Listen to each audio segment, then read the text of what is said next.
Hi, my name is Jerry and welcome to my YouTube channel. Today we're going to be talking about the important role of life insurance in estate planning. Many of you out there have done a tremendous job growing and accumulating wealth within your estate. But what if I told you that if you passed away, the government could come in and take half of your estate in the form of estate taxes? You probably wouldn't feel too good. But what if I told you that there is a simple solution by simply taking a portion of your asset today and purchase a life insurance policy to leverage that risk?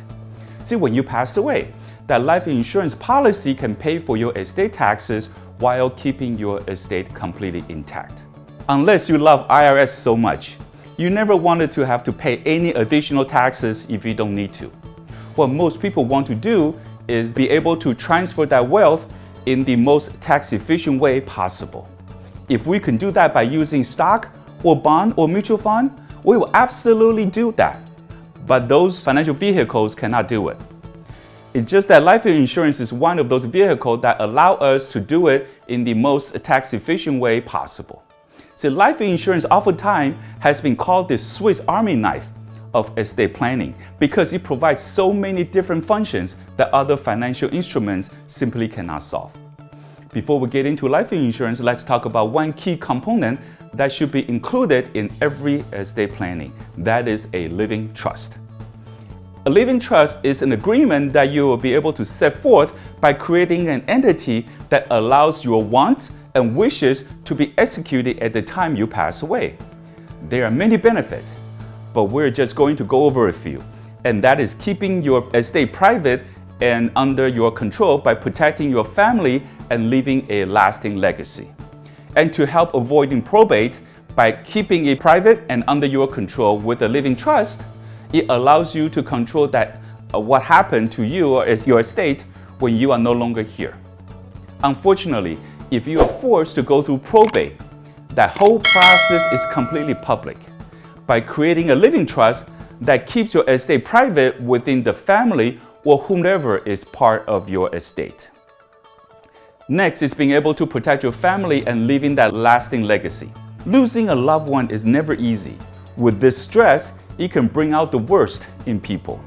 See, by setting forth the trust and the rules and regulation of your estate, there isn't anything to bicker about because you have already made the decision on how your estate will be handled.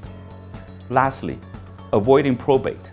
Probate is simply the process, the government managing your estate. There are a lot of moving parts. See, there are court fees and executors, and there are creditors that all needs to be paid prior to beneficiaries taking over your estate. Oftentimes, this process can be lengthy and costly.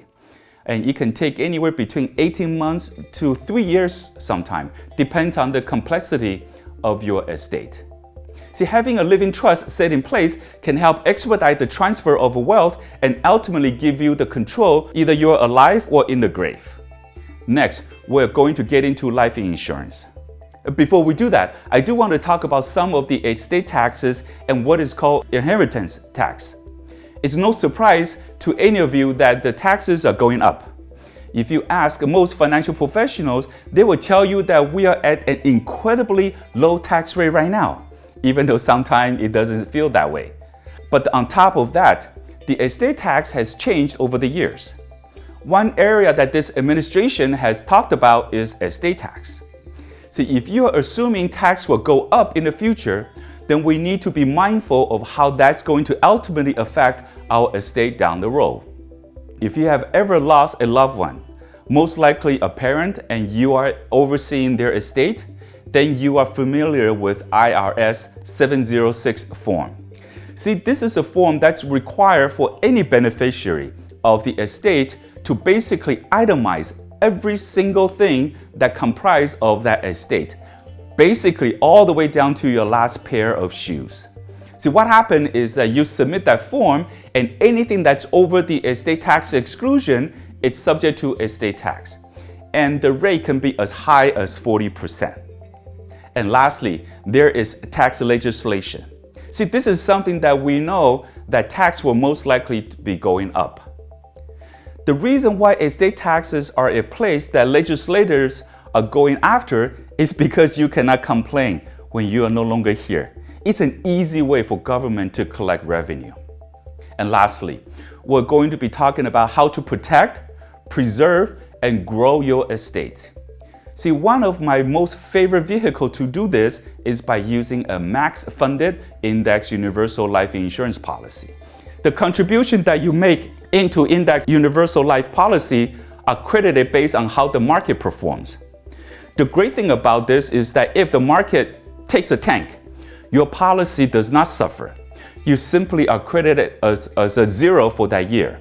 But however, if the market does well, your policy will get positive credit, and we have typically seen anywhere between 5% to 8% year after year. In some years, we have seen return as high as 10 or 15%. See, as your policy is then credited year after year, that cash value grows tax deferred. And then ultimately, you have that income tax-free death benefit. See, with properly designed index universal life policy, like I have mentioned earlier, it's like a Swiss Army knife with multiple functionalities. You can use it to provide tax-free retirement income supplement, or plan for your children or grandchildren's college tuition and does not impact their financial aids. Or you can focus on death benefit to provide legacy for future generations. See, I will leave you with a quote from my Uncle Gary. He told me that there are only two things that are certain in life. One, eventually we're all going to pass away. And two, there's always going to be taxes to be paid. See, the choice you make today will ultimately affect the generations to come. Do you want to pass on the estate liability burden after you're gone and have beneficiaries to liquidate your estate to pay estate taxes? Or would you rather take a portion of your asset today and pay 10 cents on the dollar to purchase a life insurance policy so that life insurance policy can pay for those estate taxes while leaving your entire estate completely intact for future generations? See, the choice is ultimately yours. And I want to thank you for watching, and we will see you next time. Thank you.